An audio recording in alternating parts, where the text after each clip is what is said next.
and you're setting up the marriages for future generations. And then think too of this. The Bible opens with a marriage. It closes with a marriage.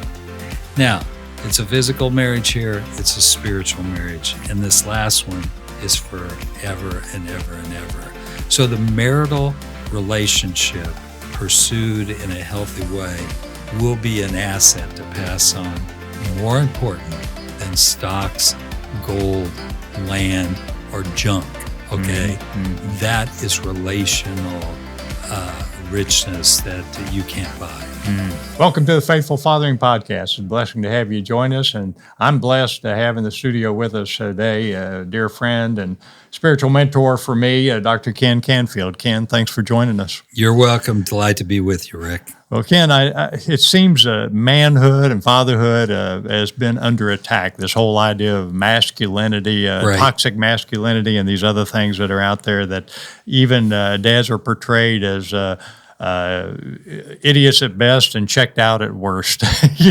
We're not portrayed very well in media a lot of times, and we tend to just retreat sometimes. There's an article written recently by Jason Riley in the Wall Street Journal citing family values, and he says, we've been far more focused on subsidizing single-parent homes than on reducing their numbers. Mm-hmm. And I just see all of that related, that it's really a discounting of fathers' role. What are your thoughts on all this noise in the media?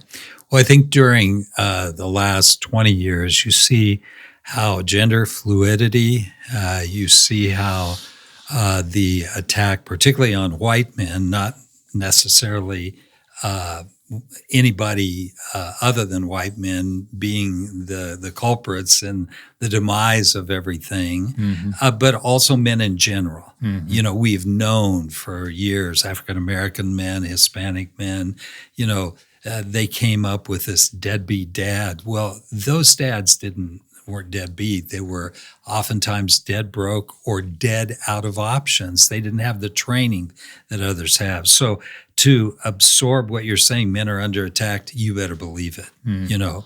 Let's do whatever we can do. Let's medicate them. And so you see medications. Why is it medications for boys are way up here? Let's just keep them quiet. Let's just keep them in their seat. And whatever it takes to do that, we will prescribe that. Unfortunately, that has had a deterring effect, but that is just the way that the culture is going. I see a robust, vigorous desire in the hearts of many men to be the man God has called them to be. Now, that's not machismo and non-emotional authoritarian. No. We have learned enough of the negative impact of that. But it is to mean there is a role that dads can play that no one else can play. Mm-hmm. Yeah, moms can't play that. Government can't play that. It's just like we would say there's a role moms can play that dads can't play and that other outside sources can't. Now, I understand if there's been fracture and fragmentation, sure, there can be surrogates kind of step in. And I would say to anybody who's now a single parent that doesn't have a father involved in your children's life, to find those healthy surrogates in the extended family, if they're accessible, but also, teachers, coaches, pastoral leaders. Those are good influences for your son to understand his masculine endowment. And then when you catch a dad doing something right, applaud that. Say, man, I don't see how you can you work all this time, you come home, you service. What respect does to a man is it builds his role of responsible fathering. And so affirmation, because these dads probably didn't get it from their dad. And so where are you going to stop when you start intervening? So I am subtly speaking to moms right here, or others, maybe grandmothers, to affirm sons-in-laws in the way that they're doing things. And when you see that, applaud that. And It doesn't have to be anything big, just simple. Just say, I so appreciate seeing you do this. Change the diaper. Seriously, it's that simple. And because when a grandma could say, my husband didn't change a diaper or this or that or something that they are doing. So this attack is going to be ongoing. We're going to see it go in different places, but recognize there is an attack, and then rebuffing that attack is key. That's what I was going to ask, is that we talked about spiritual warfare. Yes. And it is exactly that. Yeah. I remember a Paul Harvey episode years ago. If I were the devil, I would take prayer out of school. I would take fathers out of the home, And it was just a litany of issues that we're seeing today. Yes. And so what is it? I know spiritual warfare, I say, ooh, that's kind of out there. But it's very much in our face. Yes. How can do you have some encouragement for men to truly recognize it for what it is? Yeah. First of all, we have to identify the lies that are out there and the deceptive practices. So if we have a father of lies here that is trying to undercut what is the truth, if we have deceptive practices here, what are revealing open heart, open book practices here that can be examined by others. If we look that there is thievery going here, trying to steal the blessing, others taking the blessing that only you as a father can give, how do we return and give blessings, not just once, but in a regular, ongoing way, just to say to your kids, I'm proud of you, and let them know and thank them for what they're doing. That gift of words of encouragement neutralizes a lot of this stuff. Now, many men have succumbed to what I'd say addictive behaviors and practices. And to this extent, when they realize the darkness and the impact of this and are wanting to get out, that's when we need to provide either small groups or help to these fathers. They can overcome, whether it's substance, whether it's visual activities, whatever it is. There are pathways that you can walk to get out of that. And it usually involves other men who have had success in getting out of those traps and strongholds. Sure. And to the extent that you are open as a man to be transparent and vulnerable, that's going to speed the process of deliverance. That's two things that men don't like to do: be Nope. transparent and vulnerable. They used to call them accountability groups, and I said, men will be accountable to lies to each other. But we have to be vulnerable. Oh, yeah. Before we can be Not accountable. going there, baby.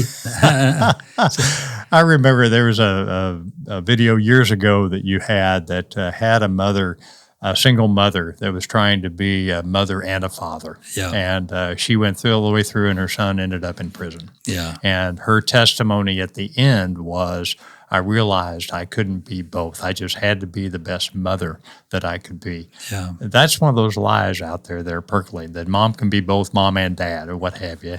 What's your encouragement to dad, the kids, or the situation like that, where a mom may be trying to do both and just needs some clarity and understanding what her limitations are? Well, for the mothers who are trying to do both, I applaud your passion and desire to protect your children. However, for male children, and notwithstanding female children, to have healthy male role models when their father has abdicated or is absent is key. Now, that doesn't mean he's in the home, he's busy working like you, that you go find a neighbor down there. Will you be my kid's dad? Well, he has a dad, and so forth. You pray and you openly just say to the father, your children need you. There's nothing better than a frank, non-judgmental comment that your wife made to you. And that was a help to what was already there. You just didn't know how to get it out and put it in practice. So mothers, all you need to do is take a step back, take a deep breath, say a prayer, and then see what God impresses on you. Okay, so we're not the answer all here. We are asking you to ask another father, what does my son, my daughter need now? My husband's incarcerated, let's say. How is that going to be filled, that gap, that need. And it's interesting as I see so many other people stepping in the gap. One of the places we know that can be fulfilled, albeit caution, you can't go carte blanche, is a local church.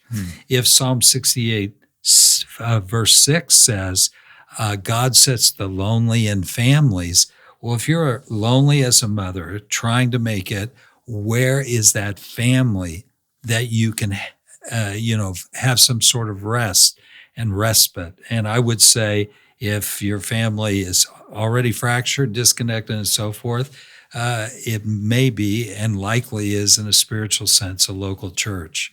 And I have found great benefits in guiding people there. Now, that doesn't mean you go in, because every church has issues too.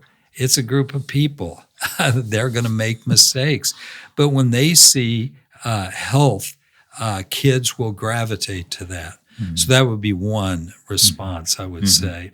There are others, and again, the best surrogate influences that always need to be cultivated is extended family members that are male, that are father figures. So it may be a grandfather, an uncle. Or, Yes, yeah. Well, that on the flip side of that, Ken, if the dad is out there and he says, well, she talks bad about me all the time, and I'm not supposed to be engaged, and what have you. Again, we know that's spiritual attack. What encouragement do you have for a dad there? Is it just to humble himself and just say, "Hey, listen, I'm sorry, and I want to be engaged"? What would be your encouragement to help that dad navigate through that negativity, that spiritual attack he's under? Yeah. Well, I would say this, and there's tension in the marriage. If the marriage tension is swept under the rug, it'll come back to bite you down the road. Find counsel. Find other. You may not have the resources to pay for it. That's why, again, a local church can be helpful. Get into some marriage enrichment.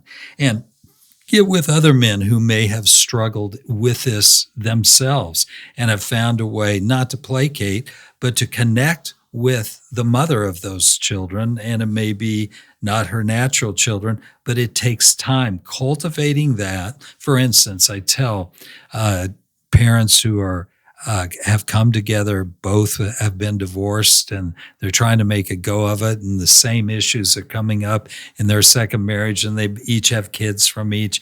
I guarantee you this: if you put the marriage relationship on a high, what I'd say plane, not pedestal, a plane where there is attention given in the right way, you seek marriage enrichment. What you're saying to the children who are watching you is this: marriage can work. You can face difficulties.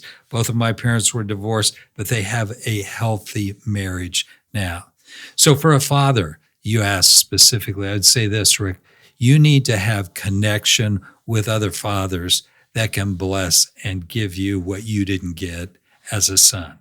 And when you have that, then it builds what I'd call the confidence reservoir, where that confidence reservoir, even though you know you've made mistakes, you know you don't have the resources or the ability to do it right all the time, but that if you get good information, good insight, godly wisdom, confidence that somebody else is praying and lifting you up, then the opportunities that you have to make change are going to be sustained, and you'll make a difference. Because a marriage is one of the devil's best schemes. Oh, it is. Yes. I would say sometimes people say it's too easy to get a divorce. I would say sometimes it's too easy to get married. You know, you have to understand. You have to do some of that background work to make sure. How was your bride to be raised? How were you raised? How do you navigate through that? There you go. And there's some spiritual attack in that as well. That you think this is the only way to do it. You have to work through that as a couple, don't you? The challenge I see a lot of times is dads are so busy trying to keep the kids activities and what have you. Yes, and run here, run there. It's going to cost this. It's going to cost that. So when you find that the marriage is rotating around the kids instead of the kids rotating around the marriage, then you realize that you're in a bind. Yes, and you're setting up the marriages for future generations. And then think too of this. The Bible opens with a marriage. It closes with a marriage. Now, it's a physical marriage here. It's a spiritual marriage. And this last one is forever and ever and ever. So the marital relationship pursued in a healthy way will be an asset to pass on, more important than stocks, gold, land, or junk. Okay? Mm-hmm. That is relational richness that you can't buy. And can you share in particular specific? I mean, there's a dad in your circles that has really nailed how the devil was attacking, and he navigated through that well. Do you have anything that you could share with guys to encourage as they know they're under attack, but they don't know if there's a way out? Yeah. Well, we experienced what Rick and I did this morning, where we got together with some other dads in prep for this broadcast. And when a dad humbles himself and says, help, to other dads, and immediately another dad said, tell me more. Okay, guys, let's just stop and pray for our brother here. Mm-hmm. And this was a situation none of us expected or saw. But the fact that if God works when families pray together, they stay together. When dads get together and pray, I think spiritual resources are released to go forward. So you've got a battle buddy, and maybe you talk sports, and maybe you talk weather and stocks, and maybe you talk a little relationships. What are you talking spiritually? Ask that dad, what are you getting from the Lord these days? What do you do when you read his word and you don't understand it? What's he speaking to you? When you get down at that level, Rick, I see another interaction that helps a father and bring another set of tools to the forefront, albeit spiritual tools, because we are fighting against a vicious foe that would like to see every kid maimed, every marriage broken, everything in a man's life that would drive him to suicide be right in front of him. And that's Beelzebub, Satan, the enemy, the devil.